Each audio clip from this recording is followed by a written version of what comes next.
Chief Kingdom, what is up? Gary McKenzie back at you again for another episode of Gridiron Lines. And in today's video, we're going to walk through all the moves that Brett Veach made prior to the draft, and we'll have an idea of what positions of need the Chiefs will have going into the draft here in a couple days. So before we got to this point in this offseason, whenever we first embarked on the free agency period, the Chiefs had the following needs. So their number one need was left tackle, and that was a critical position of need. The Chiefs addressed that almost immediately in free agency by picking up Jawan Taylor. Now, Jawan Taylor is a versatile offensive lineman. He'd spent all of his time in Jacksonville playing right tackle, or almost all of his time playing right tackle. But the Chiefs seem to believe that he can be moved to left tackle. We'll see what the Chiefs end up doing there with Jawan Taylor, but they do like his versatility, and Andy Reid has said as much. I do not think that tackle is off the board for the Chiefs in the draft. If they have a tackle that falls in their lap, they'll take him. But that was the first area that the Chiefs addressed in the offseason was left tackle. The second highest position of need for the Chiefs was wide receiver. The third was defensive end. The fourth was defensive tackle. Each of those three, wide receiver, defensive end, defensive tackle, had a high impact or a high need for the team. Next, there was right tackle, which was a medium impact, and then safety and running back were needs for the Chiefs team whenever free agency started, and both of those were low needs. So let's see what the Chiefs did with their roster. Starting with the quarterback position, this position set. Shane Buechele signed his restricted free agent tender, and his cap hit this year is around $940,000. The Chiefs also picked up a third-string quarterback, Chris Oladokun. I don't know much about this player, but we'll probably see them some during training camp and preseason next year. So the Chiefs are set at the quarterback position. They've got all the players they need. I predicted that Shane Buechele would be the backup quarterback to Mahomes. And I said that because I don't think Mahomes needs a veteran presence anymore. He's a veteran. He's been starting for several years in the NFL now. And so the Chiefs are set at quarterback. I think that unless something falls in their lap for a backup quarterback option, it might be Patrick Mahomes and Shane Buechele going into the start of the 2023 season. Wide receiver position gets a little bit interesting. So I still believe the Chiefs need a wide receiver one. And with the moves the Chiefs have made this offseason, they currently have, let's count this, 1, 2, 3, 4, 5, 6, 7, 8, 9, 10, 11. They currently have 12 wide receivers on the roster. Usually after cuts before the regular season, that number will get down to 7 or 8. So what this tells me that Brett Veach and the Chiefs are doing the numbers game at the wide receiver position, and they are hoping that if they get enough bodies, then maybe one or two of these players will pan out. DeAndre Hopkins is still available and free. I read the other day that he wants about $28 million per year, and I thought that was kind of insane for where he's at in his career. I think he's on the wrong side of 30. And so I don't really think that coming to Kansas City is reasonable at that price tag. So the Chiefs would have to do some major cap magic to afford a player like DeAndre Hopkins. He says he wants to win, but he wants to get paid $28 million. And sometimes you can't have your cake and eat it too. We'll see what he ends up doing, but I don't know if a team will sign him at $28 million per year. But the Chiefs, as far as wide receiver goes, they are doing the numbers game. They believe, or I think they believe, Kadarius Toney is a legit number one wide receiver. However, I have major concerns with Toney's injury history. And if he does get injured, then who can take his role? And there's no one on the team really that could step in and play, remotely close to wide receiver one potential. However, that being said, Andy Reid has won a lot of games as a head coach without a stellar wide receiver group. So while I would like to see the Chiefs pick up one more wide receiver who has the potential to be a good wide receiver one, I think they can get it done with this group. And Mahomes, if you give him enough time, might be able to make any receiver or any wide receiver group look pretty good. I still think wide receiver is a position of need for the Chiefs, and I'll talk about the priority of the positions of need for the Chiefs towards the end of the video. The tight end room is set, so the Chiefs have Travis Kelce's playing on a very affordable deal. His cap hit's only about $15 million, so it's one of the most team-friendly contracts I think in the entire NFL. Travis Kelce's contract, so good deal for the Chiefs. Tight end room is set. Running back room is interesting. You have Isaiah Pacheco, who took over the starting role last year, and Clyde Edwards-Helaire, who kind of face of the earth for a while there. He didn't even attend the Chiefs Super Bowl parade. Who knows? He might have had some personal business to attend to. I just thought that was interesting. They do need another body at running back, and perhaps they could address that in the draft. I was hoping they would try to bring McKinnon back. Maybe he's testing the waters to find out his value. The Chiefs need another body at running back, and probably two to be camp ready. So there's a position where the Chiefs can improve, and I would like to see McKinnon come back, but we'll just see how the numbers pan out and what the Chiefs end up doing in the draft. Next, we have the offensive line. I think this group has made a pretty big improvement with the addition of Jawan Taylor. So I like the addition of Jawan Taylor because of his versatility. I think what the Chiefs have done by picking up Taylor is they've hedged their bets. And so they can, if an offensive tackle falls, move up and get that they like. If they like a left tackle in the first round at 23, 24, they can move up and get that left tackle.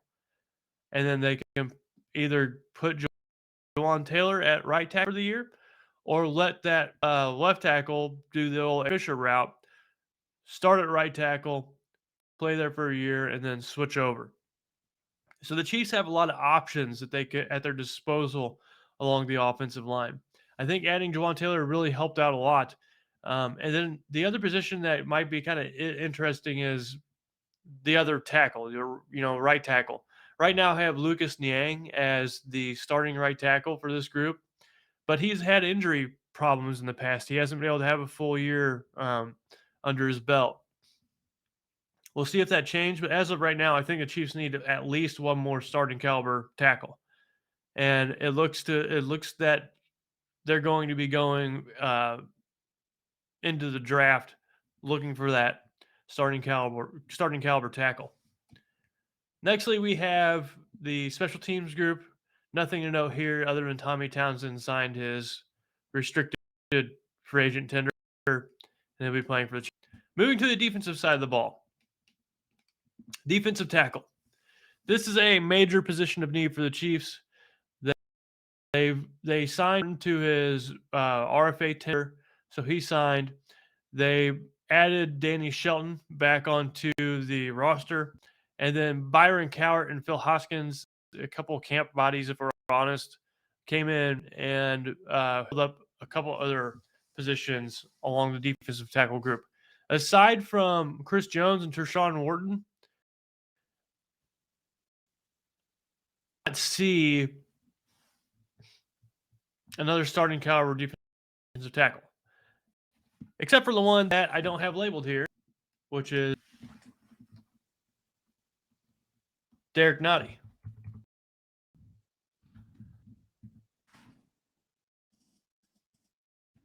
Spot Track, I don't know if Spot Track had him on their roster. I'm actually going to look this up. Okay, Derek Nottie signed for $1 million, so that's a really affordable deal for Derek Nottie. Excuse me while I work here.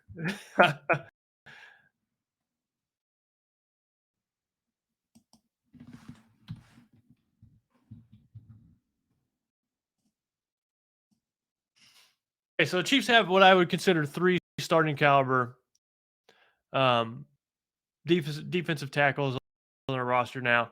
Chris Jones, Tershawn Morton, and Derek Nottie. This group does not have a lot of longevity, and the Chiefs need to look to be getting starting caliber defensive tackles on this roster immediately. So I would expect them to hit hard on both the defensive tackle position and the defensive end position. So I think that the defensive end position may be the biggest position of need for the Chiefs. After losing Frank Clark, they brought in Charles Omenihu, who I think is a huge pickup and can really help this group. Aside from Omenihu, Dana, and Koftis, this is not a deep group, and you need bodies on the defensive end position and with the way the game is played nowadays. So the teams that have the rotational front sevens are usually the teams that do the best in terms of rushing the passer. And the Chiefs need some bodies up in the front seven, especially at defensive tackle and defensive end positions. I think that this group, as is going to have some major issues getting after the quarterback unless Spagnuolo can pull some magic out of his hat like he did last year. So defensive end, huge position of need for the Chiefs. And Omenihu with a good team friendly deal, really. I mean, his cap hit is only $4.85 million going into next year. So that's a pretty affordable contract for a pass rusher who can really make an impact for the team. Linebacker position is set. So this position is set for the Chiefs. They've got I don't even think they need to bring in another body for camp. They might bring in one or two, but I'm surprised that the Chiefs drafted a linebacker. Um, they've got a good here, well, especially with Nick Bolton, Leo Chenal, Willie Gay, and Drew Tranquil. Those are four pretty dang good linebackers to be set at the linebacker position.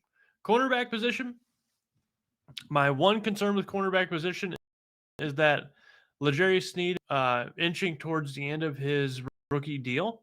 And eventually, if they're not able to sign him, they'll need someone to replace him. So I think that, I wouldn't be surprised if the Chiefs draft cornerback, but I also do not think this is a major position of need for the team. They might bring one in the later rounds of the draft like they've done in the past with Brett Veach, and maybe they'll have success with that later round cornerback, but I do not think this is a major position of need for the Chiefs. They can go into 2023 with this group and have some success. Lastly, safety position. The Chiefs picked up Mike Edwards. It was a good pickup. And so now they've got Justin Reed, Brian Cook, and Mike Edwards. I think those are three starting caliber safeties. And the Chiefs can find some success with those three. I wouldn't be surprised, though, if they drafted a safety once again in the middle to late rounds. Brought in depth via free agency, some of the lower tier safety positions, and went that route. With all that said, remember when we entered into free agency, the Chiefs' number one priority tackle. Their second biggest priority was wide receiver. Third was defensive end. Fourth was defensive tackle. Fifth was right tackle. Sixth was safety, and seventh was running back. So those were the main areas of need for the Chiefs going into free agency. Going into the draft, things have changed. So going into the draft, their number one position need is defensive end. I think that if the Chiefs can find a solid defensive end in this draft or two, it's going to make a huge difference for this team. That's the one position I think that could have the largest impact for the Chiefs team if they come in somewhere in the draft that can get after the quarterback and be productive. The next position of need I have for the Chiefs is wide receiver. So same as defensive end. If the Chiefs can get a starting caliber wide receiver 1 or wide receiver 2 out of this draft in the early rounds, then that's really going to help the offense. They still need one more wide receiver, in my opinion, who can start and put up numbers. Next position of need, I have defensive tackle. So they have 3 starting caliber defensive tackles, but they don't have a lot of longevity at that position. They don't have Wharton or Nottie signed up for more than this year. And so What are you going to do whenever those two are their contracts are up? And then Jones, his contract, I think either ends this year or year after next. So his contract is coming to an end, and he'll need to be re-signed. What do the Chiefs do there? So right now, for looking at the long-term picture, defensive tackle is a huge position of need for them. They've got to start filling that, finding replacements for the players who are going to exit. And I wouldn't be surprised if the Chiefs took 2 or 3 defensive ends in this draft, and I wouldn't be surprised if they took 2 or 3 defensive tackles in this draft. They need bodies at those positions. Next, you have offensive tackle. I would not be surprised if the Chiefs moved up in the draft to get a left tackle. Would not be surprised at all. I also would not be surprised if the Chiefs moved up in the draft to get a defensive end that they had a lot of value on. I think that in terms of the offensive tackle position, Jawan Taylor helped out a lot. So they no longer need a left tackle. They just need the best offensive tackle they can find. And whether it happens in the first round, the second round, or the third round, I'm not sure. But I think in the top 3 rounds, the Chiefs will have picked an offensive tackle, a defensive end, and a defensive tackle. So I think that in the first 3 rounds, those are the players that are going to be coming off the board for the Chiefs. Next, you have running back. I have that as a low position to need. Really, they need a switch of pace guy from Pacheco, maybe a wide receiver who has good hands that they could maybe replace McKinnon with. So look for a running back who is more of kind of like the hybrid type player who can catch the ball. Next, I have cornerback. This is just more or less an insurance measure. One for Snead, potentially leaving in free agency after the season is done, and then 2 to cover any sophomore slump that maybe any of the Chiefs' rookie cornerbacks might go through next year. So just get a little bit of insurance policy at the cornerback position. Obviously, that's a low need for the Chiefs. And lastly, safety. The Chiefs need some depth at safety. They only currently have 3 safeties on the roster. They could use more bodies for camp. So maybe a late round pick on a safety. Would not be surprised. But that's all I have. I think the Chiefs have done about as good of a job as they possibly could going into the draft, trying to get themselves where they can really focus on best player available. And I think that they've got to that point for the most part. In terms of other teams in the NFL, the number of holes on their roster is very few. So they're in really good shape. Brett Veach did a great job addressing needs for this team. The flexible left tackle, right tackle, a pickup of Jawan Taylor. Not only does it help the team from protecting Mahomes' standpoint, but also helps them in the draft. It gives them the ability to not have to focus on one position group. They can focus on 2 position groups, left tackle and right tackle, and basically broaden their pool of available players to pick. So I really like that move for the Chiefs, and they can try to get the best tackle available either in round 1, 2, or 3. Like I said, I think in the first 3 rounds, the Chiefs are going to pick defensive end, offensive tackle, and wide receiver. I think that those are the 3 positions that defensive end, defensive tackle, offensive tackle. I think that those are the 3 positions that'll go in the first 3 rounds for the Chiefs. But I wouldn't be surprised if wide receiver was sprinkled in there too. But that's all I've got. What do you think are the Chiefs' biggest positions of need going into the draft? Who do you think is going to, or what positions do you think are going to be picked in the first 3 rounds? Do you agree with me that it's going to be defensive end, defensive tackle, offensive tackle? Or do you think it's going to be a different position grouping, maybe like wide receiver? Let me know in the comments. As always, make sure that you like and subscribe if you like what you see here. We're trying to get to 30,000 subscribers. So anyone who subscribes, we really appreciate it. You're helping us out a lot.